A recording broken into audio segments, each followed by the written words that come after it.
Vamos lá. Vamos que vamos. Aqui eu vou apresentar para vocês alguns tipos de biodigestores que existem, certo? Então, os mais usuais, vou focar nos mais usuais. Então, nós temos esse biodigestor aqui, que é muito utilizado, que a gente chama de modelo indiano, tá? É muito empregado no Brasil. Então, o que é que ele tem? Então, deixa eu habilitar aqui meu ponteiro. Então, ele tem uma câmara de digestão, essa câmara aqui, ó, que ocorre a digestão, tá? Aqui tem a entrada dos dejetos, coloca aqui, entra, e depois sai por essa outra aqui, que é o biofertilizante. Então, ele tem uma câmara de digestão, e aqui em cima ele tem uma campânula que acumula o gás, né? Com uma válvula para controlar a saída do gás, tá? Então, tem um gasômetro na parte superior para acúmulo do biogás e uma parede divisória aqui, ó, na câmara de fermentação, para aumentar o percurso, tá? E aumentar o tempo de residência no sistema. Então, o biogás, ele é produzido sob pressão. Então, ele está aqui sob pressão. Então, esse é um sistema desenvolvido para você trabalhar com sólidos totais até 8%, alta concentração. Então, aqueles resíduos que têm maior concentração de sólidos, esse é um bom biodigestor. Então, vamos lá. Um outro biodigestor utilizado é o que a gente chama de biodigestor sertanejo. Foi desenvolvido para pequenos produtores do Nordeste brasileiro e se baseou lá no modelo indiano. Só que ele tem uma diferença, né? O gás não está produzido sob pressão aqui, tá bom? O outro é muito utilizado para quando você tem resíduos com maior quantidade de sólidos, tá? Resíduos mais sólidos, dejetos mais sólidos. Então, exemplo de um biodigestor sertanejo em São José do Egito, Pernambuco. Então, veja que em cima do biodigestor tem até um plantiozinho, né? Tem algumas plantinhas até para poder segurar aqui uma caixa d'água, porque o gás é produzido para, né, se o gás produzir uma grande quantidade, essa caixa d'água não tombar. Então ele colocou isso aqui como contrapeso. E aqui está a coleta do biogás. Veja que é bem simples, ó. Ele reaproveitou uma garrafa de 20 litros de água mineral. E aqui nós temos o famoso reator WASB, né, que foi um reator criado por Lettinger, um grande pesquisador holandês, e que eu tive uma grande oportunidade, né, de conhecê-lo e encontrá-lo num evento que teve em Ouro Preto. Um evento que tratava exatamente de digestão anaeróbia.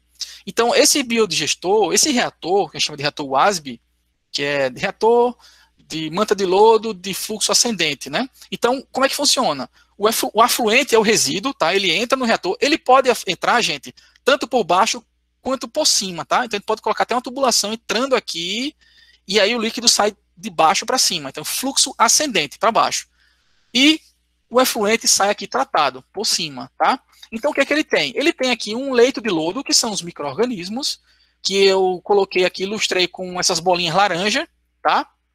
E nesse processo de degradação, o contato do resíduo com os micro-organismos, nós produzimos o gás, o biogás, que são essas bolinhas amarelas, tá?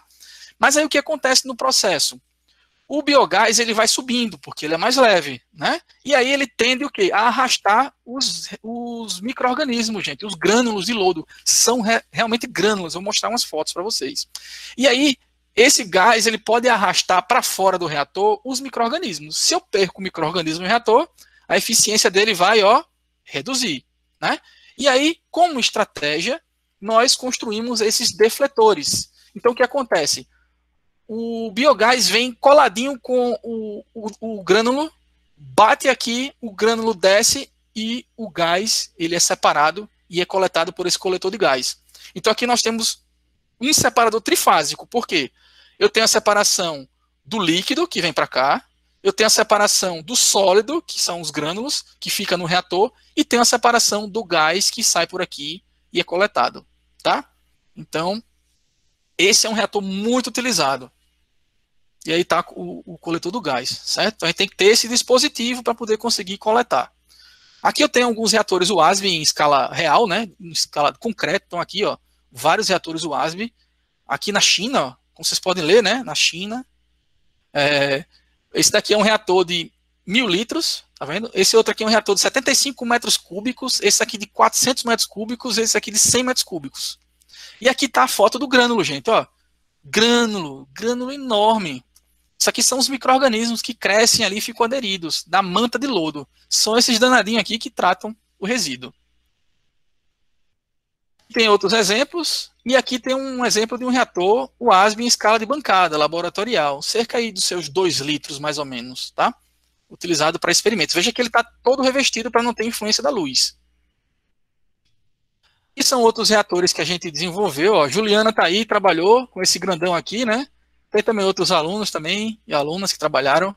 Aqui são outros reatores em escala menor. Esse aqui tem 2 litros, mais ou menos, 2 metros de altura.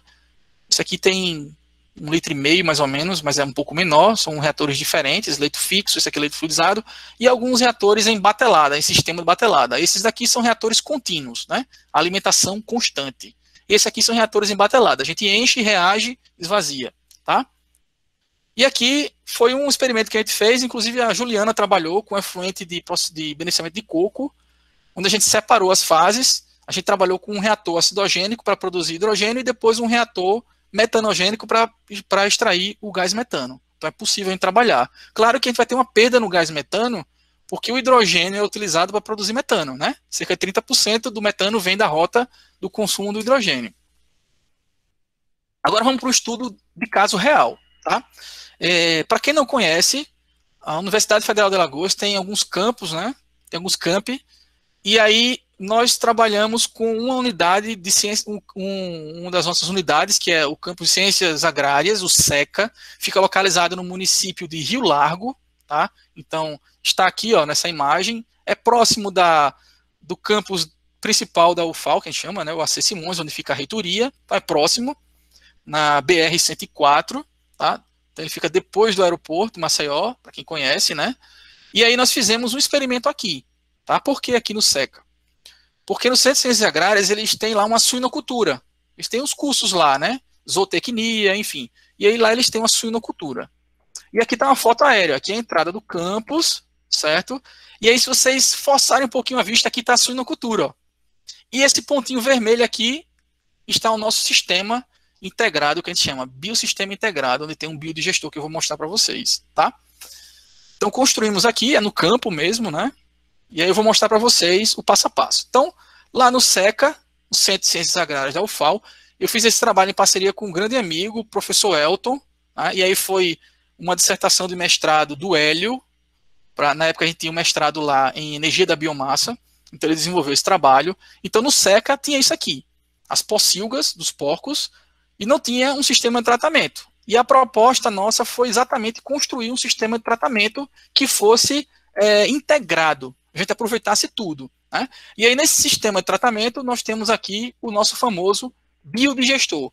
E como vocês podem observar, nós também temos um sistema de aproveitamento do biogás para gerar energia elétrica, através de um gerador, a biogás, tá? Bom, então aqui é o desenho do biodigestor. A gente construiu um enérgico concreto. A gente preferiu construir um enérgico concreto porque a gente queria ter um biodigestor mais duradouro, para a gente ter mais tempo de experimento, mas pode ser construído de alvenaria tranquilamente, né? Então, aqui estão as características desse biodigestor. Ele tem mais ou menos 3 metros, 2,80 metros de profundidade por 2 de diâmetro, tá? Aqui está a base dele, ó, o anel de concreto que a gente construiu. Os compartimentos, os anéis, que eles eram montados um em cima do outro, tá? A gente utilizou a tampa da caixa d'água, que a caixa d'água vai ser utilizada como gasômetro para armazenar o gás. E a gente usou a tampa, gente, como defletor, para exatamente separar o gás dos grânulos, tá? Esse foi o nosso sistema defletor. E aí, como a gente fez? Se vocês observarem, deixa eu ver se está aqui. Aqui, ó. Aqui é a tampa da caixa d'água perfurada. Então, o biogás subia com o grânulo, batia aqui, o grânulo caía e o biogás subia. Então, a gente usou assim como um defletor, tá? Vamos lá. Aqui é a caixa d'água que a gente usou, né, como reservatório do biogás. É um desenho longitudinal do biodigestor, mais ou menos uns 3 metros por 2, né? Aí a caixa d'água lá em cima, como armazenamento do gás, e o defletor, a tampa dela, perfurada.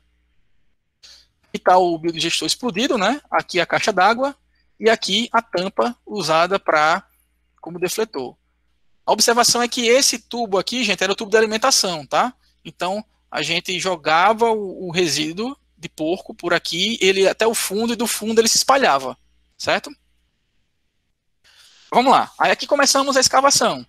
Abrimos, fizemos uma escavação, tá aqui a escavação, a gente fez enterrado. Aqui a base de areia, nivelamento. Colocamos a primeira peça, o fundo, e aí fomos montando os anéis de concreto do biodigestor.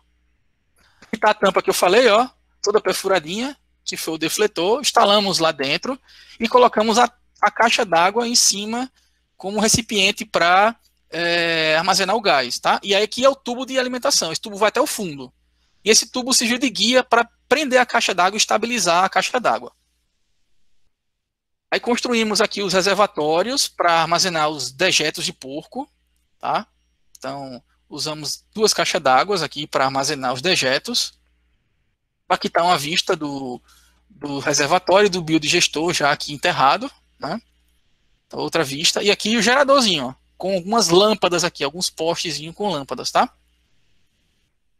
E aí, como foi que a gente fez? A gente foi numa... É até engraçado, né? Chama granja, né? Granja, no início, para mim, eu era leigo, eu achava que granja era de aves, né? Mas não, granja também é granja de suínos, de porcos.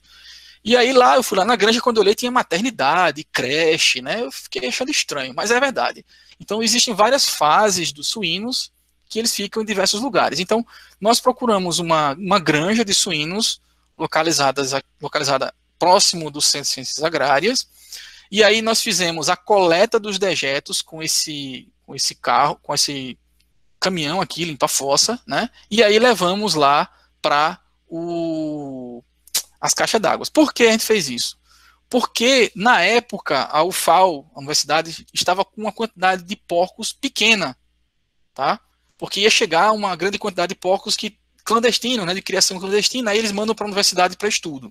Tá? A gente estava aguardando chegar para ter essa grande quantidade de produção de dejeto. Mas como a gente tinha uma pequena produção, a gente coletou para poder dar início ao estudo, né, ao estudo de mestrado, que o mestrado tem tempo curto. E aí nós enchemos os reservatórios e começamos, né, a operar esse nosso biossistema. Aqui eu tenho uma foto do Hélio coletando o resíduo, né, antes de entrar no biossistema, certo? E aqui eu tenho o Hélio coletando o resíduo depois do biossistema.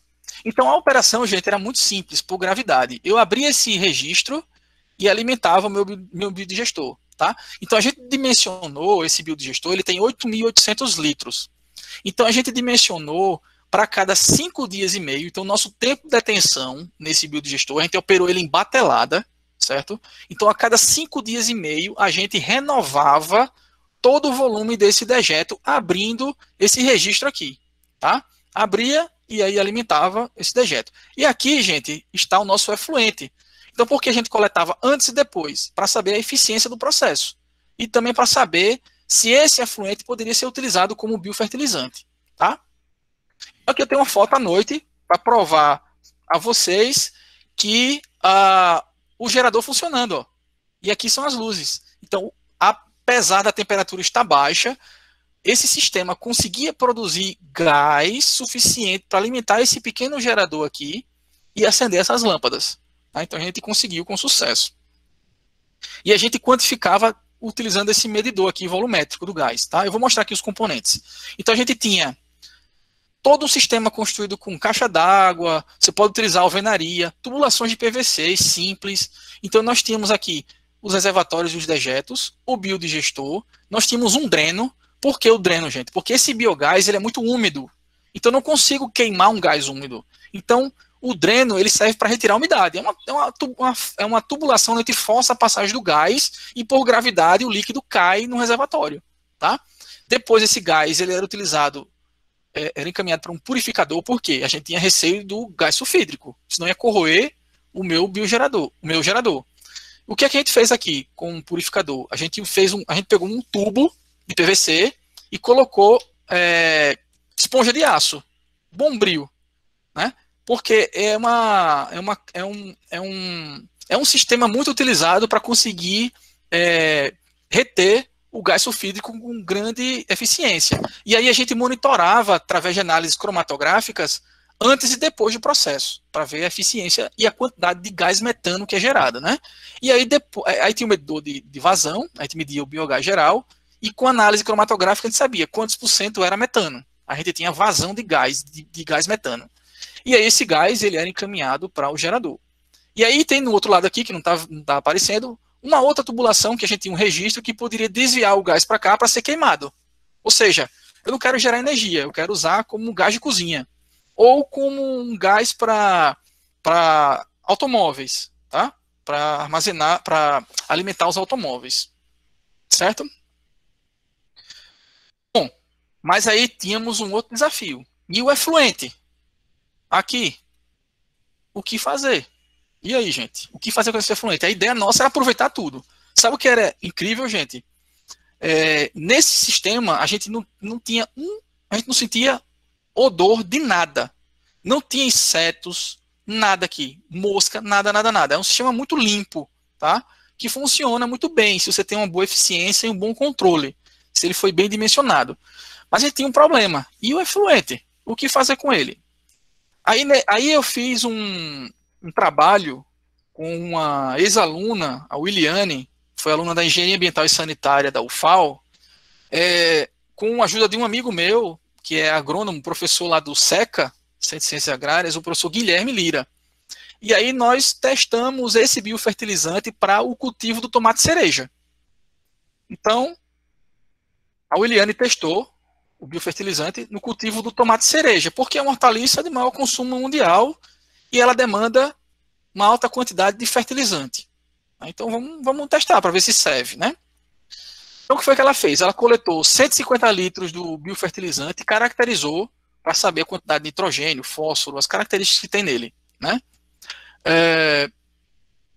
Então ela coletou lá aqui, ó, no final, ponto de coleta do efluente, caracterizou. E aí nós também coletamos o solo de um lugar, porque também queria ver a influência do biofertilizante no solo. Porque eu podia resolver um problema e criar outro no solo, né? Então ele caracterizou o solo para ver antes e depois do cultivo, se tinha algum problema. E aí para isso, nós fizemos 3 tratamentos e 5 repetições. A gente utilizou biofertilizante, um fertilizante químico e água, que é o testemunha, tá? A gente fez essa disposição por conta da influência do vento e da luz solar, né? E a gente usou um processo de fertirrigação com gotejamento na raiz. A gente não fez aspersão, porque senão poderia contaminar o tomate, né? A gente fez por gotejamento na raiz. Então aqui estão os vasos, a gente reaproveitou garrafas de 20 litros, colocamos o solo caracterizado aqui dentro e usamos aqueles, acho que é scalp, né? De soro, de hospital, para controlar o gotejamento. Porque a gente fez uma dosagem, a gente conheceu os nutrientes presentes no biofertilizante e a gente dosou a vazão desse fertilizante no sistema, tá? Então aqui a gente utilizou um vaso com água, outro com fertilizante químico e um outro com biofertilizante. Espalhamos em função da iluminação, enfim. Né? Então tá aqui o vaso. E aí nós monitoramos o crescimento das culturas. Olha que interessante, gente. Esse daqui é o com biofertilizante, esse é o químico, esse é o da água. Olha o crescimento do biofertilizante com o do químico. Muito similar. Já o da água, ele tem um crescimento menor. Ele cresceu um pouco menor, tá? Então existem técnicas para a gente acompanhar isso. E aí a gente começou a ver, ó, essa imagem aqui é do biofertilizante, esse aqui é o do químico e esse é o da água. A gente pode observar, né, ó, que o biofertilizante tem uns tomatinhos aqui, ó. Tá vendo lá? O do químico também, mas o da água, ó, mesmo tempo de plantio, mas ainda está lento o crescimento. Então, o que é que a gente observou? A gente observou o seguinte, esse daqui é o tomate produzido com biofertilizante. Esse daqui é com o químico, fertilizante químico, que é utilizado comumente. E esse aqui é com o da água. A gente percebeu, estatisticamente, fazendo análise de tamanho, né, que houve 95% de similaridade entre o biofertilizante e o químico. E o da água foi esse menorzinho, né, e demorou a crescer, e a quantidade foi menor. Então a gente viu que o biofertilizante pode tranquilamente substituir o fertilizante químico comercial, tá? Mas aí, assim, a gente tem uma outra curiosidade. Eu pergunto a vocês, se vocês fossem para um restaurante, tivesse uma bandejinha lá com 2 bandejinhas, a bandejinha 1, tomate cereja, irrigado com resíduo de porco. E o outro, bandejinha 2, tomate cereja com fertilizante químico comum, industrial. Vocês iriam em qual? Talvez tenha um preconceito aí, né?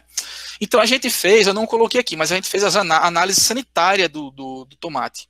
Então a gente fez análise da casca, análise da polpa, lavando, sem lavar, e a gente percebeu que era zero, não tivemos a presença de nenhum micro-organismo lá presente. Por quê?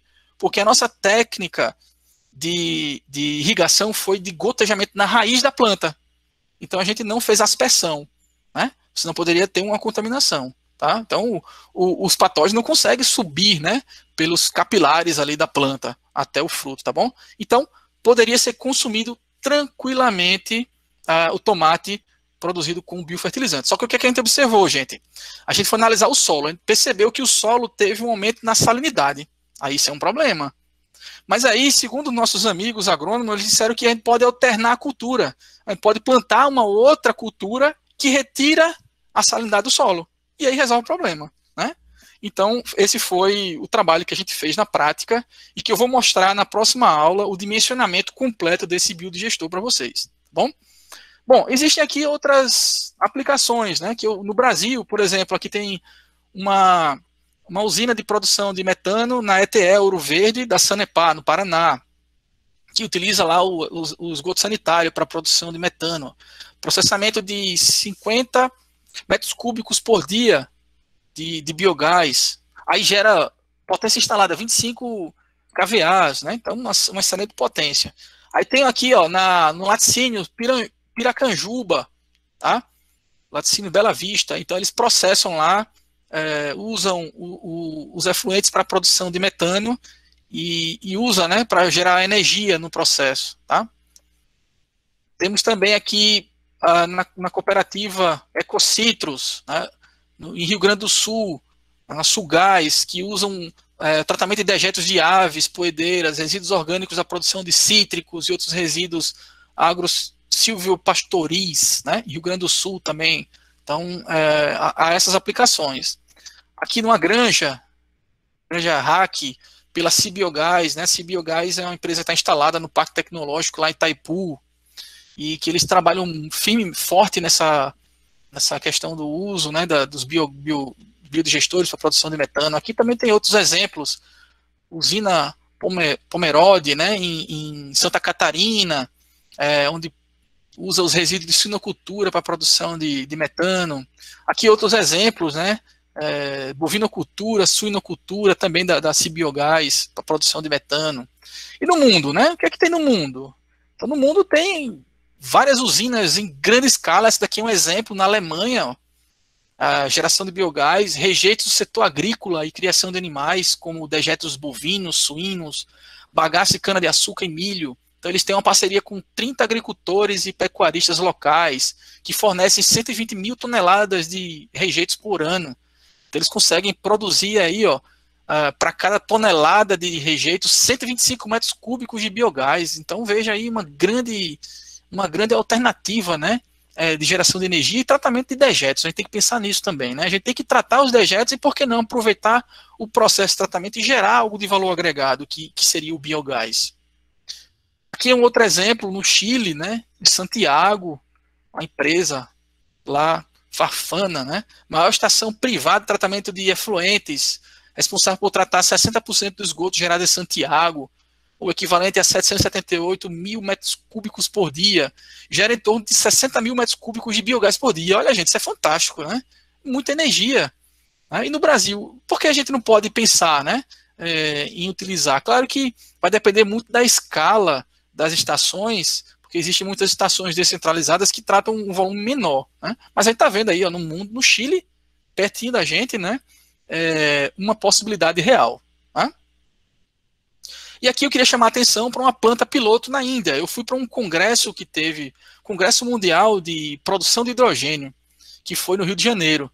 E aí eu assisti a palestra lá do indiano, o Das, que é muito famoso na área, tem muitos artigos de revisão da literatura, e ele apresentou esse estudo de caso dele. É uma planta piloto para tratar vinhaça.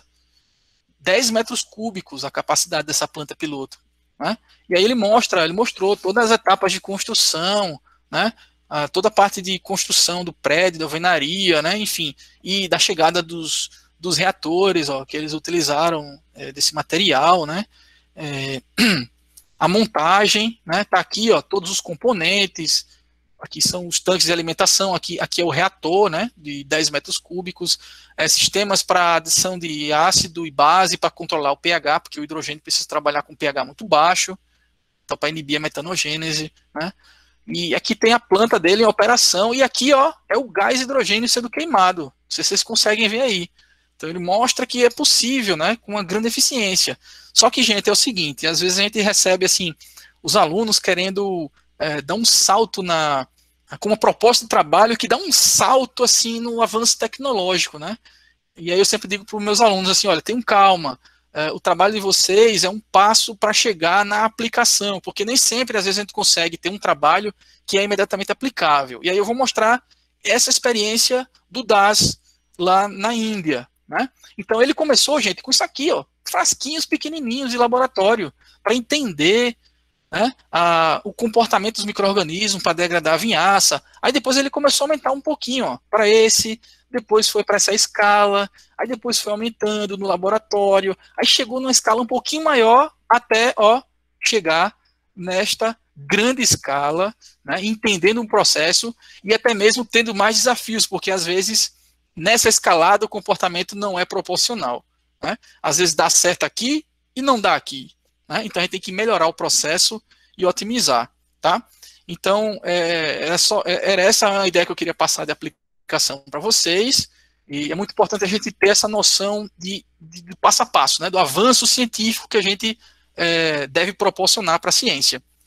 Ok, gente? Bom, então com isso eu encerro o nosso terceiro módulo, e aí eu abro para os questionamentos. Se vocês têm pergunta, eu estou aqui à vontade, tá? Eu peço desculpa mais uma vez, gente, a gente estourou o tempo, mas a gente se empolga, né? Primeira aula, a gente teve lá a abertura, vai chegando o pessoal, enfim, a gente vai otimizando, tá?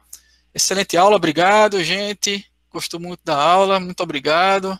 Tá com saudades, Juliana, dos reatores? Beleza, estamos aqui à disposição. Queria saber se vocês têm pergunta, curiosidade. Pode ficar à vontade, pode se inscrever, e aí a gente abre o microfone. Gabriel, podemos enviar e-mail para dúvidas? Com certeza, fique à vontade, estou à disposição.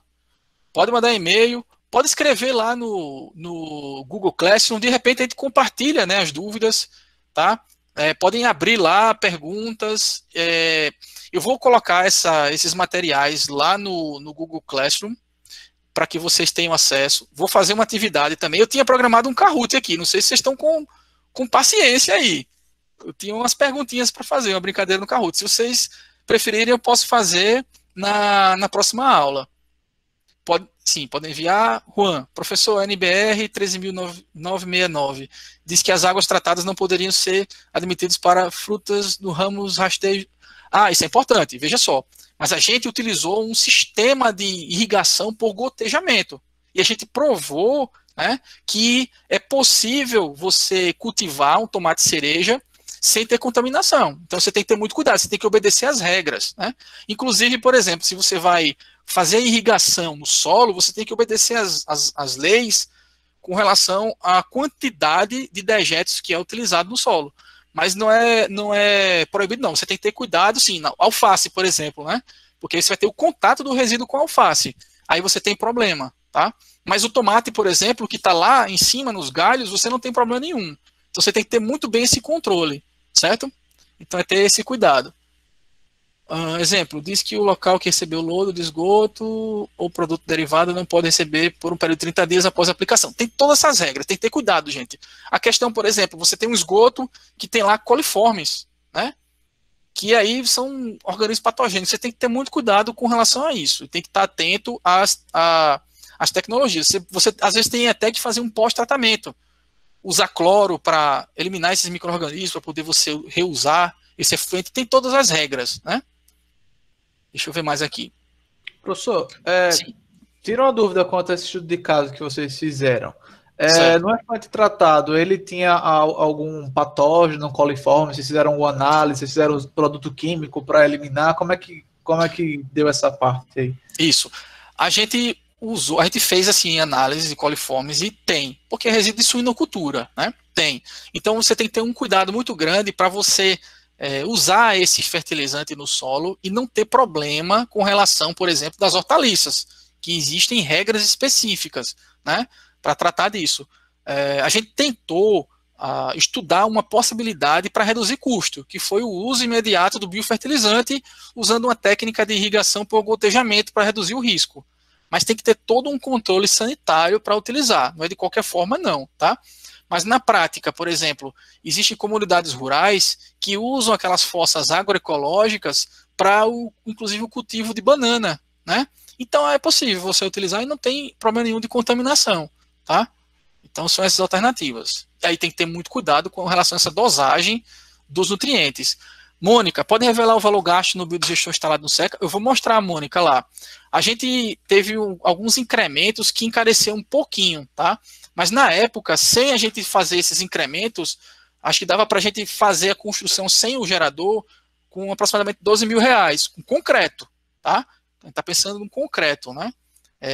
Mas a gente gastou um pouquinho mais porque a gente teve que usar outros componentes porque a gente tinha uma finalidade científica, né? E se você pensar num biodigestor desse no campo, você pode construir com alvenaria. É super barato, tem um monte de manuais aí que recomendam como construir, é super fácil. Aquele modelo que eu mostrei no início, né? O modelo nordestino, o modelo sertanejo, foi nordestino. É o modelo sertanejo. Dá para fazer de alvenaria tranquilamente, barato, fácil de operar, né? Então você tem um custo muito menor que esse, tá? Muito menor. Alvenaria, né? Cimento, areia e tubulação, tubos, tá? Então dá para reduzir bastante. Deixa eu ver se tem mais pergunta aqui. O biodigestor está ativo no SECA? Ainda sim, está lá. Está lá ativo. Se alguém desejar visitar, estiver por aqui, né? Quando acabar o isolamento, né? Deixa eu ver mais. Parabéns, obrigado, gente. Tem gente que está querendo na próxima aula, beleza. A questão do Kahoot, né? O biodigestor está ativo. Certo, o povo está saindo, acho que a gente pode deixar para a próxima aula, o começo da próxima aula, né? Aí vocês vão estudando, e aí a gente vai ser em cima desse tema de hoje, certo? Alguém tem mais alguma dúvida? Eu vou fazer uma atividade, vou colocar lá no Google Classroom, tá? Então, respondam e depois coloquem lá que concluiu, né, a atividade, beleza? Para chegar para mim a entrega da atividade. Vou disponibilizar esse material, vou colocar hoje ainda os slides, então vocês podem usar tranquilamente, não tem nenhum problema, certo? Eu sei que foi muita informação, tem muita gente que nunca teve contato com o tema, né? Então, é muita informação, eu vou botar os materiais para vocês e vou tentar editar essa aula de hoje e tentar colocar no YouTube e vou disponibilizar o link para vocês, tá bom? Vou tentar fazer isso quanto antes, dá um pouquinho de trabalho, mas eu vou tentar. Quando será o envio da atividade? Eu vou cadastrar essa semana, para que vocês façam antes da aula que vem, tá bom? Porque aí a gente pode tirar as dúvidas. Isso, as dúvidas podem aparecer. Bacana, isso mesmo. Eu vou mostrar o dimensionamento desse biodigestor para vocês, vou falar de custos, vou abrir a planilha com todos os materiais que a gente usou, tá? Vou apresentar tudo em detalhe. Assim, a gente não tem segredo, acho que a gente tem que compartilhar o conhecimento. Na realidade, esse biodigestor, esse biosistema, como era de um mestrado, a gente tinha que publicar, né? E aí a gente resolveu patentear. Então a gente tem um depósito de uma patente desse sistema, tá? Porque a gente considerou um sistema de baixo custo e fácil operação. Você viu que não precisa de bomba nenhuma. É só abrir o registro e controlar o nível da alimentação, né? Próxima aula será às 16 horas, isso. Próxima aula às 16 horas. A gravação fica no Drive. Eu vou editar, até para não sair o rostinho das pessoas, né? Eu vou editar e passar para vocês. Vou colocar no YouTube o link, né? Porque deve ter ficado muito grande, né? Porque a gente está aqui antes das 4, certo? Próxima aula às 16 horas. Seria interessante responder o questionário, a tarefa, né? Porque a gente vai contabilizar como carga horária também. São 8 horas de curso, sendo 6 horas de encontro ao vivo. E as outras 2 horas de atividades, né? Aí lembrando que a gente vai ter o certificado, depois eu vou explicar para vocês como vai ser esse certificado. A gente vai certificar pela universidade, aí vocês vão precisar depois fazer um cadastro, eu vou mostrar, tá? Mas é preciso que vocês concluam 75%, tá bom? Em termos de presença e atividades. Beleza? Só precisa responder o questionário. Nome e e-mail. Isso, Eric, tá lá no Google Classroom, é a lista de presença de hoje, tá bom? Eu abri e aí deixei até às 19 horas. Registrem a presença de vocês só uma vez, é o nome e o e-mail. E agradeço. Não sei se vocês têm mais alguma questão, comentário. Espero que tenham gostado. Tentei atender a todos aí. Peço desculpa mais uma vez pelo horário, mas, gente, professor fala, viu? Então, é isso, né? Beleza, gente? Então, bom fim de semana a vocês. Se cuidem. Se puder, fiquem em casa. E aí, vamos lá. Vamos se divertir na próxima aula, tá bom? Se preparem aí com o Kahoot, que a gente vai fazer mais uma brincadeirinha. Eu vou tentar fazer mais alguns games, tá bom? Bárbara, registre a presença lá no Classroom. Tem um link lá nas atividades. Presença, lista de presença da aula 1 de hoje. E aí você entra lá e coloca o nome e e-mail, tá bom? De todo jeito, eu instalei uma extensão aqui no Google Meet, né? Que também registra a presença de quem entrou, que hora entrou, enfim, tá bom? Estou tentando usar essas tecnologias aprendendo. Gente, se tiverem mais sugestões, coloquem lá. Eu vou abrir depois como se fosse um chat lá no Google Meet da aula 1, para que vocês façam perguntas, enfim, interajam, tá bom? Então, muito obrigado pela atenção de vocês e espero que todos tenham gostado, tá? E até a próxima sexta, né? Para a gente fazer o aquecimento pro Dia dos Namorados, né? Beleza? Então, até mais. Muitíssimo obrigado, gente. Fiquei muito contente, tá bom? Grande abraço, um bom fim de semana a todas e todos.